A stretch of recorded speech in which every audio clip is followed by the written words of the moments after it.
بنی قریظہ کے قلعوں پر جلد حملہ کرنے کے حکم کے سامنے رسول اللہ صلی اللہ علیہ وآلہ وسلم کے لیے حکم کو جلد نافذ کرنے کے سوا کوئی چارہ نہ رہا، جسے آپ صلی اللہ علیہ وآلہ وسلم نے جبرائیل علیہ السلام سے حاصل کیا تھا۔ فوج کے سالار اعلیٰ حضرت نبی کریم صلی اللہ علیہ وآلہ وسلم نے بنو قریظہ کے ساتھ حساب چکانے کے لیے فوج کو فوراً بنی قریظہ کی منازل کی طرف مارچ کرنے کے لیے محتاط اور عاجلانہ احکام صادر فرما دیے۔ یہودیوں پر حملے کا فرمان۔ حضرت نبی کریم صلی اللہ علیہ وآلہ وسلم کے اس فرمان کو مؤذن رسول حضرت بلال بن رباح رضی اللہ عنہ نے فوج کو سنایا۔ آپ رضی اللہ عنہ نے حضور علیہ السلام کے حکم کے مطابق فوج کو بلا کر کہا کہ جو شخص سننے والا ہو اور اطاعت گزار ہے وہ نماز عصر بنی قریظہ میں پڑھے، اور منازل بنی قریظہ کی طرف مارچ کرنے کا حکم معرکہ احزاب کے دوسرے دن ظہر کے وقت ہوا، اور مسلمانوں نے اپنے سالار اعلیٰ صلی اللہ علیہ وآلہ وسلم کے حکم کی اطاعت کی اور اپنے ہتھیاروں کی طرف جلدی سے گئے، اور اسلامی فوجیں یہودی قلعوں کی جانب روانہ ہونے لگی، اور رسول کریم صلی اللہ علیہ وآلہ وسلم نے بھی جلد اپنے ہتھیار پہن لیے۔ آپ صلی اللہ علیہ وآلہ وسلم نے زرہ اور خود پہنا اور نیزہ اپنے ہاتھ میں لیا، پھر اپنے گھوڑے کی پشت پر سوار ہو گئے جس کا نام الجیف تھا۔ امیر مدینہ۔ بنی قریظہ کی منازل مدینہ سے جنوب مشرق کی طرف کئی میل دور تھی۔ حضرت نبی کریم صلی اللہ علیہ وآلہ وسلم نے ایک فرمان جاری کیا جس کے بموجب آپ صلی اللہ علیہ وآلہ وسلم نے بنی قریظہ کے معاملے سے فراغت پانے تک حضرت ابن ام مکتوم رضی اللہ عنہ کو مدینہ کا امیر مقرر فرمایا، اور جب نبی کریم صلی اللہ علیہ وآلہ وسلم نے اپنی فوج کے ساتھ بنی قریظہ کی طرف مارچ کرنے کا عزم فرمایا تو آپ صلی اللہ علیہ وآلہ وسلم نے حضرت علی رضی اللہ عنہ کو علم عطا فرمایا، اور یہ وہی علم تھا جس کے تحت خندق کے روز مسلمانوں نے جنگ کی تھی، جسے ابھی تک بانس سے کھولا نہیں گیا تھا۔ حضرت نبی کریم صلی اللہ علیہ وآلہ وسلم نے حضرت علی رضی اللہ عنہ کو حکم دیا کہ وہ ہراول دستے میں رہیں اور عام فوج کے پہنچنے سے قبل دیار بنی قریظہ کی طرف جھنڈا لے کر بڑھیں۔ حضرت علی رضی اللہ عنہ نے اسلامی فوج سے الگ ہو کر جلدی سے یہودیوں کے قلعوں کے درمیان پہنچ کر وہاں پر جھنڈا گاڑ دیا۔ اس سے قریظہ کو پتہ چل گیا کہ اب جنگ کے سوا کچھ نہ ہوگا۔ یہودیوں کا محاصرہ۔ اسلامی فوجوں نے رسول کریم صلی اللہ علیہ وآلہ وسلم کی قیادت میں یکے بعد دیگرے بنی قریظہ کے قلعوں کا محاصرہ کر لیا اور ہر مقام سے ان کا گھیراؤ کر لیا۔ معلوم ہوتا ہے کہ بنی قریظہ پر مسلمانوں کا حملہ بغیر کسی تیاری کے تھا، کیونکہ وہ جماعت در جماعت ہو کر یہودیوں کی طرف جا رہے تھے، اور وہ اس مارچ میں ایک فوج کی طرح نہ تھے جو تیاری کی صورت میں ساقہ، مجنبہ اور مقدمہ کے ساتھ چلتی ہے، جیسا کہ ان تمام دستوں کا حال تھا جن کی قیادت رسول کریم صلی اللہ علیہ وآلہ وسلم نے کی تھی۔ موسیٰ بن عقبہ نے المغازی میں ظاہری سے بیان کیا ہے کہ ابھی رسول کریم صلی اللہ علیہ وآلہ وسلم اپنے غسل خانے میں ہی تھے، اور آپ صلی اللہ علیہ وآلہ وسلم نے ایک ہی کنگھی کی تھی کہ آپ صلی اللہ علیہ وآلہ وسلم کے پاس جبریل علیہ السلام گھوڑے پر سوار ہو کر آئے جس پر جنگ کا سامان تھا،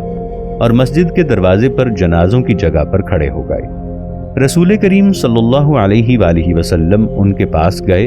تو انہوں نے آپ صلی اللہ علیہ وآلہ وسلم سے کہا، اللہ تعالیٰ آپ پر رحم فرمائے، کیا آپ نے ہتھیار اتار دیے ہیں؟ آپ صلی اللہ علیہ وآلہ وسلم نے جواب دیا، ہاں۔ تو جبریل علیہ السلام نے کہا، لیکن ہم نے اس وقت سے ہتھیار نہیں اتارے جب سے دشمن آپ کے مقابلے میں آیا ہے، اور میں ہمیشہ ان کی تلاش میں رہوں گا یہاں تک کہ خدا تعالیٰ ان کو شکست دے دے۔ پھر جبریل علیہ السلام نے آپ صلی اللہ علیہ وآلہ وسلم سے کہا، اللہ تعالیٰ آپ کو بنی قریظہ سے جنگ کرنے کا حکم دیتا ہے۔ ناظرین، آگے بڑھنے سے پہلے کامنٹ سیکشن میں ہمیں اپنی آراء سے ضرور آگاہ کیجیے گا کہ آپ کو ہماری یہ سیریز کیسی لگ رہی ہے۔ میں ہوں طاہر عبید چودھری۔ آئندہ آنے والی اقساط سے باخبر رہنے کے لیے ہمارے چینل کو سبسکرائب کر لیں اور ساتھ موجود بیل آئیکن کو ضرور کلک کر لیں۔ شکریہ۔ بس رسول کریم صلی اللہ علیہ وآلہ وسلم جبرائیل علیہ السلام کے پیچھے باہر نکل گئے اور بنی غنم کی مجلس کے پاس سے گزرے اور وہ آپ صلی اللہ علیہ وآلہ وسلم کے انتظار میں تھے۔ آپ صلی اللہ علیہ وآلہ وسلم نے ان سے پوچھا، ابھی تمہارے پاس سے ایک سوار گزرا ہے؟ انہوں نے کہا کہ ہمارے پاس سے وحیہ کلبی سفید گھوڑے پر سوار گزرا ہے، جس کے نیچے زین پر ڈالنے والا کپڑا اور ریشمی چادر تھی اور وہ زرہ پوش تھا۔ وہ بیان کرتے ہیں کہ رسول کریم صلی اللہ علیہ وآلہ وسلم نے انہیں کہا کہ وہ جبرائیل علیہ السلام تھے، اور رسول کریم صلی اللہ علیہ وآلہ وسلم دحیہ کلبی کو جبرائیل علیہ السلام سے تشبیہ دیا کرتے تھے۔ آپ صلی اللہ علیہ وآلہ وسلم نے فرمایا، میرے ساتھ بنی قریظہ کے پاس چلو اور وہاں نماز عصر ادا کرو۔ بلا شبہ یہ بات اس امر پر دلالت کرتی ہے کہ مسلمانوں نے بغیر کسی تیاری کے بنی قریظہ کی طرف مارچ کیا اور وہ غیر منظم صورت میں ان کے پاس گئے۔ معلوم ہوتا ہے کہ ان کا سبب مسافت کا چھوٹا ہونا تھا، جس میں مسلمانوں کو دشمن کی طرف سے اچانک حملے یا گھات میں بیٹھی ہوئی فوج کا خوف نہ تھا، کیونکہ تمام وہ علاقہ جس کو طے کر کے وہ بنو قریظہ کے علاقے میں گئے خالص اسلامی علاقہ تھا۔ یہاں ایک اہم فقہی مسئلہ، غزوہ بنی قریظہ کی تفاصیل اور واقعات و نتائج کے بیان سے قبل ضروری ہے کہ ہم ایک عظیم فقہی نقطہ بیان کر دیں جس سے سامعین مستفید ہوں گے۔ بنی قریظہ کی طرف مارچ کرنے کے وقت رسول کریم صلی اللہ علیہ وآلہ وسلم نے حکم دیا کہ تم میں سے ہر کوئی عصر کی نماز بنی قریظہ میں جا کر پڑھیں۔ یہ حکم ایک قانونی نص ہے جس کے بارے میں فقہائے اسلام اور ائمہ حدیث نے اختلاف کیا ہے، اور اس کی وجہ یہ ہے کہ جن صحابہ کو یہ حکم دیا گیا تھا کہ وہ عصر کی نماز بنی قریظہ میں جا کر پڑھیں، وہ اس حکم نبوی کے سمجھنے میں دو قسموں میں تقسیم ہو گئے ہیں، اور وہ اس طرح کہ ابھی وہ بنی قریظہ کی طرف جاتے ہوئے راستے میں ہی تھے کہ نماز عصر کا وقت ہو گیا، لہٰذا انہوں نے امر نبوی کی روشنی میں اس موضوع پر مناقشہ کیا۔ صحابہ کے ایک گروہ کا خیال تھا کہ نماز کے وقت نماز کی تاخیر کرنا ممکن نہیں، اس لحاظ سے بنی قریظہ کے ہاں پہنچنے سے قبل اس کی ادائیگی ضروری ہے۔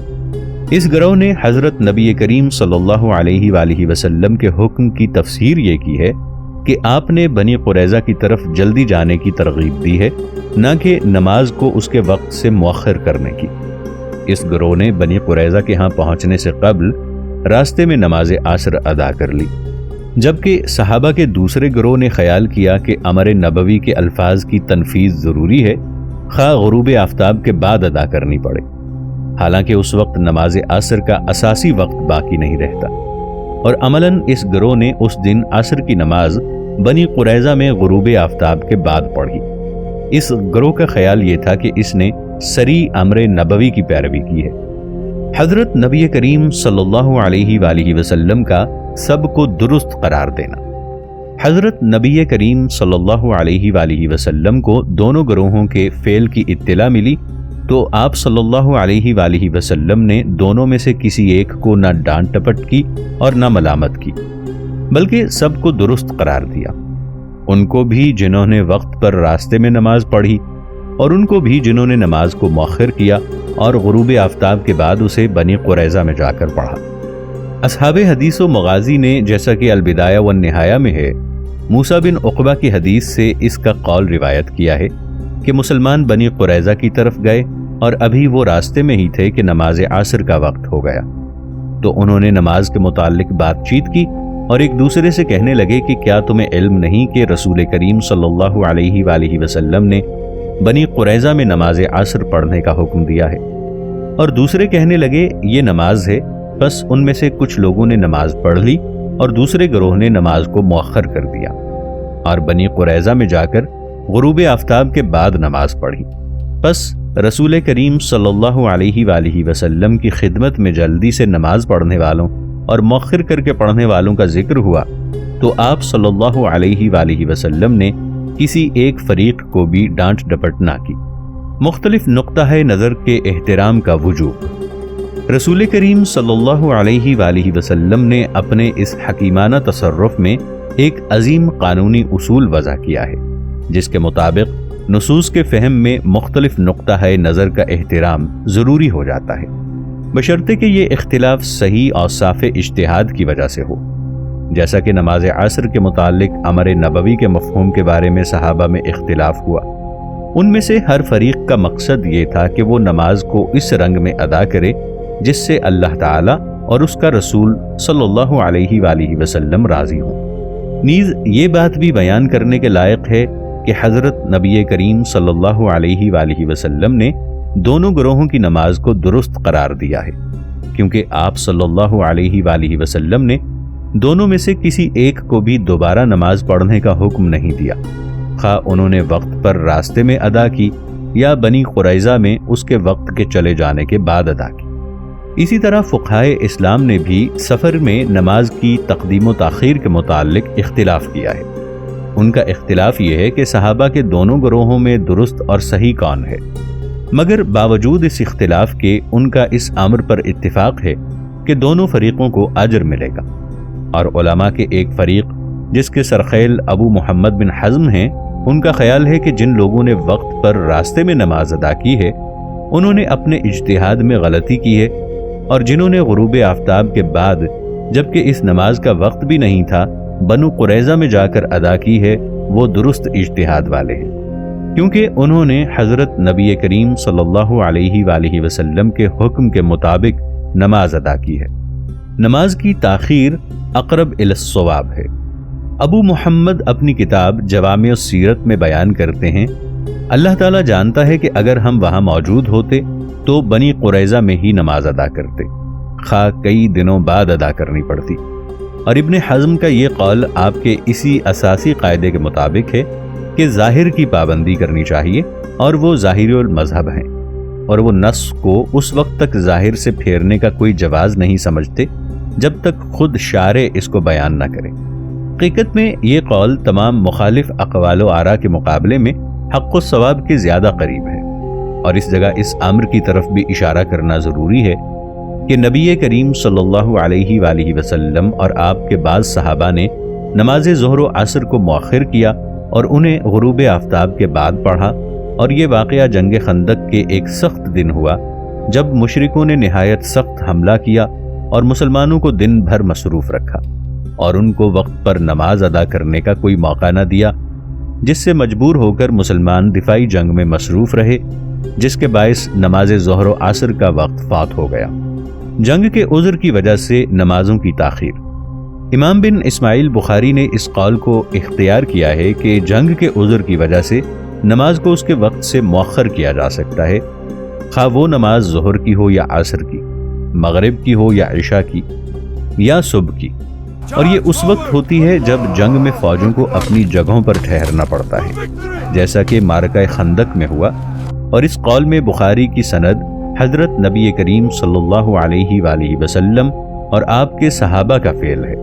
کیونکہ اس دن جنگ کے حالات نے انہیں نماز ظہر و عصر اور مغرب و عشاء کے وقت تک مؤخر کرنے پر مجبور کر دیا۔ اور میرا خیال ہے یہ فقط ایک شخص کی رائے ہے، بلکہ امام بخاری کا یہ قول اسلامی شریعت کی روح کے زیادہ قریب ہے اور اتباع کے زیادہ لائق ہے، خصوصاً اس زمانے میں۔ واللہ اعلم بالصواب۔ یہود کا حضرت نبی کریم صلی اللہ علیہ وآلہ وسلم کو دکھ دینا۔ جب یہودیوں نے دیکھا کہ حضرت علی بن ابو طالب رضی اللہ عنہ کی قیادت میں فوج نبوی کے ہراول دستے ان کے قلعوں کی طرف بڑھتے آ رہے ہیں، تو ان کے دلوں میں جو خباثت اور کمینگی چھپی ہوئی تھی وہ باہر آ گئی، اور انہوں نے رسول کریم صلی اللہ علیہ وآلہ وسلم کے عمزاد حضرت علی بن ابی طالب رضی اللہ عنہ کو حضرت نبی کریم صلی اللہ علیہ وآلہ وسلم اور آپ کی ازواج مطہرات کے بارے میں گالیاں سنائیں اور ان پر تہمتیں لگائیں، جن کے الفاظ کو کسی مورخ نے ان کی قباحت اور شناعت کی وجہ سے بیان کرنا گوارا نہیں کیا۔ اس کے باوجود مسلمانوں نے ان بے وقوف یہودیوں کو جواب نہ دیا اور خاموشی اختیار کیے رہے۔ یہود نے حضرت نبی کریم صلی اللہ علیہ وآلہ وسلم اور آپ کی ازواج مطہرات کو جو گالیاں دیں، ان سب کے جواب میں حضرت علی رضی اللہ عنہ نے کہا، ہمارے اور تمہارے درمیان تلوار فیصلہ کرے گی۔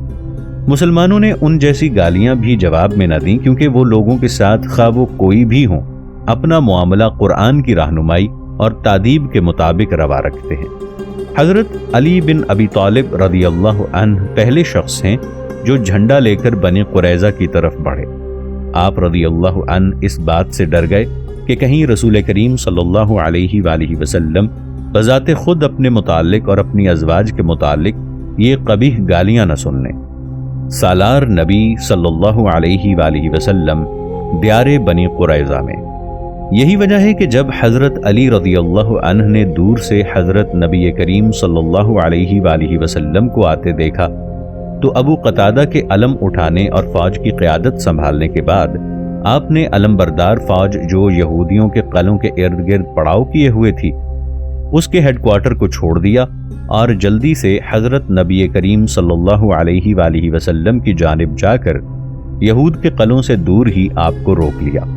اور آپ سے استدعا کی کہ آپ ان قلعوں سے دور ہی کھڑے رہیں تاکہ آپ ان کی گندی گالیوں کے سننے سے تکلیف نہ اٹھائیں جو یہودی آپ کو اور آپ کی ازواج کو دے رہے ہیں۔ حضرت علی رضی اللہ عنہ نے کہا، یا رسول اللہ صلی اللہ علیہ وآلہ وسلم، آپ ان خبیثوں کے قریب نہ آئیں۔ حضرت نبی کریم صلی اللہ علیہ وآلہ وسلم نے فرمایا، شاید تو نے ان سے میرے متعلق تکلیف دہ باتیں سننی ہیں۔ حضرت علی رضی اللہ عنہ نے کہا، ہاں یا رسول اللہ صلی اللہ علیہ وآلہ وسلم۔ حضور علیہ السلام نے فرمایا، اگر وہ مجھے دیکھ لیں تو ایسی کوئی بات نہ کریں۔ پھر رسول کریم صلی اللہ علیہ وآلہ وسلم نے یہود کے قلعوں کی طرف مسلسل بڑھنا شروع کیا جنہیں آپ کے جنگی بورڈ کے ارکان جو آپ صلی اللہ علیہ وآلہ وسلم کے چند صحابہ میں سے تھے گھیرے ہوئے تھے، حتیٰ کہ آپ عہد شکن قریظہ کے قلعوں کے قریب چلے گئے۔ محاصرے کے وقت یہودیوں کے ساتھ حضرت نبی کریم صلی اللہ علیہ وآلہ وسلم کی بات چیت، جہاں سے حضرت نبی کریم صلی اللہ علیہ وآلہ وسلم ان کی اور وہ آپ کی باتیں سن سکتے تھے، آپ صلی اللہ علیہ وآلہ وسلم نے ان کے لیڈروں کی ایک جماعت کو آواز دی اور جب وہ اپنے قلعوں کے برجوں میں دکھائی دیے تو آپ صلی اللہ علیہ وآلہ وسلم نے کہا، ارے بندروں اور شیطان کے چیلو، کیا اللہ نے تمہیں ذلیل کیا اور کیا تم پر عذاب نازل کیا ہے؟ اس وقت نے اپنی فطرت کو درست کر لیا، یعنی طاقت کے وقت حماقت، زیادتی، عہد شکنی اور مقابلہ کرنا، اور کمزوری کے وقت عاجزی، مہربانی اور صلح کرنا۔ جب انہوں نے دیکھا کہ رسول کریم صلی اللہ علیہ وآلہ وسلم کو ان کا جنگی بورڈ گھیرے ہوئے ہے اور آپ کی فوجوں نے قلعوں کے ارد گرد اپنی پوزیشنیں سنبھالی ہوئی ہیں، تو انہیں یقین ہو گیا کہ مسلمان ان پر حملہ کرنے اور ان کی قبیح و شنیع عہد شکنی اور غداری کا محاسبہ کرنے پر تلے ہوئے ہیں، تو وہ شرمندہ ہو گئے اور سالار نبی صلی اللہ علیہ وآلہ وسلم سے دوستی کا اظہار کرنے لگے اور انکار کرتے ہوئے کہنے لگے کہ یہ کبھی نہیں ہو سکتا کہ ہم آپ کو اور آپ کی ازواج کو گالیاں دیں، اور جھوٹی قسمیں کھانے لگے کہ ہم نے آپ کے بارے میں اس قسم کی کوئی بات نہیں کی۔ پھر رسول کریم صلی اللہ علیہ وآلہ وسلم کو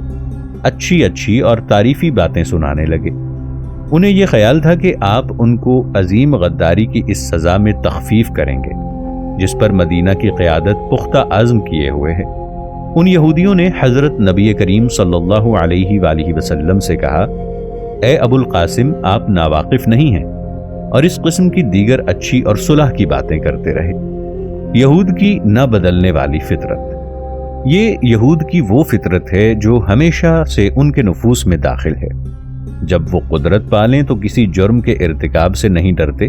خواہ وہ کس قدر گھناؤ نہ ہو، اور جب ان کے گناہ ان کا احاطہ کر لیں اور انہیں کمزوری آئے تو وہ درگزر کرنے اور حلم اختیار کرنے کی نصیحت کرنے لگتے ہیں، اور ایک حلم، صلح جو